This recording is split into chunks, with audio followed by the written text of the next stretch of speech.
Oops, that's the wrong game. Brighter Shores is an upcoming free-to-play MMORPG set to release in a few days from now, and once again is being created by none other than Andrew Gower, the founder and creator of the beloved RuneScape. If you're completely new to Brighter Shores and have no idea what to expect, don't worry, I got you covered. In this video, I'm not going to focus on the sunshine and rainbows that plenty of other creators have already talked about. Instead, I want to talk about the spicy stuff, the controversies and criticism Brighter Shores has received so far. This way, you get to be prepared for the best and the worst of the game, so that you can then decide for yourself if it's worth getting into Brighter Shores and trying out for the first time. Brighter Shores has all the elements you would expect from an MMORPG: combat and gameplay, professions and skills to level up, main and side story quests, and other features common to the genre. It's a point-and-click game heavily inspired by tabletop RPGs, where all gameplay interactions are controlled by your mouse, something RuneScape players will find familiar. But what's really interesting to me is that Brighter Shores is designed to be played in an episodic format, with each episode featuring unique side quests, professions, and lands to explore. This setup suggests that Brighter Shores may lean more toward being a linear game. You will likely follow a central story in each episode with options for side quests, although some quests and NPC interactions, like vendors or shop locations, might only unlock as you advance in the main storyline. But what does that mean for the rest of the content? If you look at this image as one example, you will see that professions are grouped by the episode they appear in, with Hopeport being the first episode and Hope Forest as the second. It's hard to say exactly what this entails, but the concern among players is that Brighter Shores may not offer the level of freedom to perform certain actions and gameplay interactions that are typical in this genre. It's a matter of direction versus exploration, where you may need to advance through specific quest lines to access certain professions or interact with particular NPCs. This linear approach carries over into how the world of Brighter Shores is built. The game consists of room-based areas that you move between, with entrances and exits varying based on each room's design. It's similar to a tabletop RPG, with a grid layout, square tiles, and fog-covered areas behind each room. You will have a minimap to explore new areas and to track previously visited locations, and the transition between rooms provides a smooth experience. Brighter Shores essentially uses an instance room system, where each room allows only a limited number of players based on its design. This helps prevent overcrowding, reduces competition over resources, and improves networking by distributing players across multiple layers. This design choice has been a hot topic of discussion, particularly around the fog-covered areas and tile-based rooms, which some players feel that it could break the immersion while playing. And if Brighter Shores is intended to be played in a linear way, then the freedom for open-world exploration may be limited. Once again, I don't think you should be surprised if certain areas or professions remain locked until you have unlocked an episode or completed a specific questline. This then brings us to the heart of the MMO experience and player interactions. One of the truly amazing things about MMOs is seeing so many other players in the same area, creating a feeling you never forget. I remember starting out in the beginner zones of World of Warcraft Classic, or seeing everyone gather at Lumbridge in old school RuneScape. These moments are what make MMOs so memorable, as they offer the chance to play with friends, form communities, and build guilds with like-minded players. Looking at Brighter Shores as an instance-based game, here's an example of what it might look like to have a few players in the same room. While we don't have an exact number on how many players each room can hold, the footage so far suggests that it could be fairly limited. Some rooms like marketplaces might allow more players so you can trade, but generally speaking, because of less players in each room, you will likely have less player interactions. This is likely due to the layering of each instance and the fact that most rooms design we've seen so far aren't made for larger groups. Further supporting this, Brighter Shores will not have any player trading at all when it goes live in early access. Just a few days before recording this video, it seems Andrew decided to hold back on releasing player trading. Initially, trading was restricted to prevent botting and scripting for free-to-play users, but it's now also restricted for members. The idea is that they want to keep working on this feature and release it once it's ready, which is understandable. But this last-minute decision has raised concerns in the community because it suggests that there may be other parts of the game that are also not fully working as expected. This includes features like player versus player, which also won't be available in early access. Normally, this might not be a big deal, as the audience for PvP in Brighter Shores isn't that large, but it does reduce the chances for players to meet and interact with each other. Adding on to this, Brighter Shores includes a feature allowing you to make progress while staying away away from your keyboard. It's an integrated mechanic that lets your character gain experience and grind even when you're not actively playing.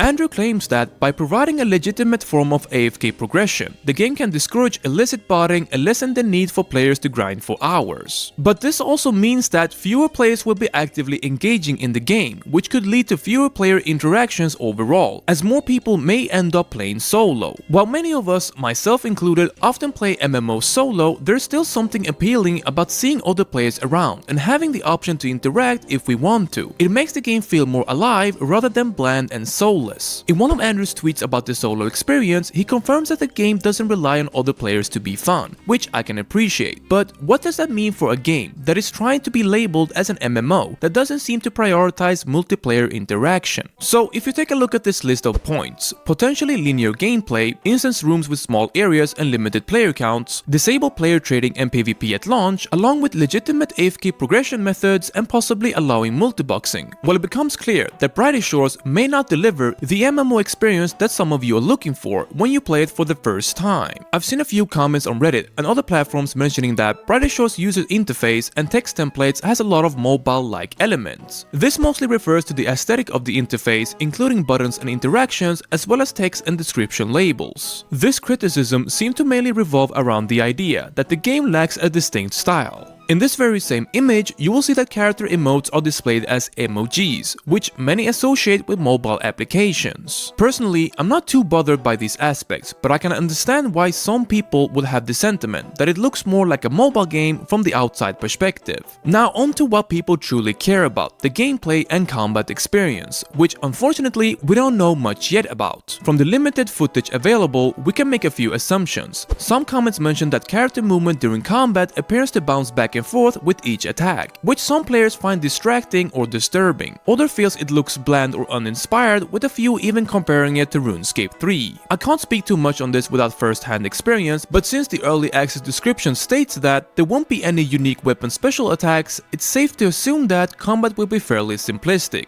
The main discussion around this point has been that combat may not be a primary focus for Brighter Shores, unlike professions or quests. Take from that what you will. I want you all to take all of this criticism with a grain of salt, especially if you're someone that is eagerly awaiting to play Brighter Shores. Many of these opinions and comments on the footage are speculative, and there's no certainty about how Brighter Shores will actually play out. Changes may happen during early access, and more features are still planned for the full release. Although I personally agree with some of the criticism Brighter Shores has received so far, I'm still excited to finally play it on the November 6th, and the main reason for that is the monetization model. I know that it may sound silly to you guys, but it's incredibly important to me that the game avoids pay-to-win practices. With so many MMOs leading into pay-to-win models, it's refreshing to see a game in this genre adopt a monthly subscription with no microtransactions at all. One of the most important things for me is to experience progress that feels earned. I want to exist in a world where players work hard on their characters to achieve status and reputation. I want to respect and compliment all the players for the effort they put in to reach their goals. So, whatever your current impression of Brighter Shores might be, you have to respect that it's being created by passionate developers that aren't focusing on delivering soulless pay-to-win practices that ruin so many games for us all. With that said, I'm not expecting Brighter Shores to be my forever game, in the way World of Warcraft or old school RuneScape is, but I'm still looking forward to playing it casually and have a great time. Let me know in the comments below if you agree with any of the criticism people have mentioned. Is there anything specific that might discourage you from playing, or do you have high expectations for Brighter Shores? I will be live streaming Brighter Shores on release day, so feel free to follow my Twitch channel if you would like to discuss video games or if you just want to hang out. I could also continue to cover more Brighter Shores related content, or just MMORPGs in general if that is something you guys would continue to watch, as I have lately been all over the place making videos for different game genres. I do look forward to reading your comments though. That's about it, soldiers.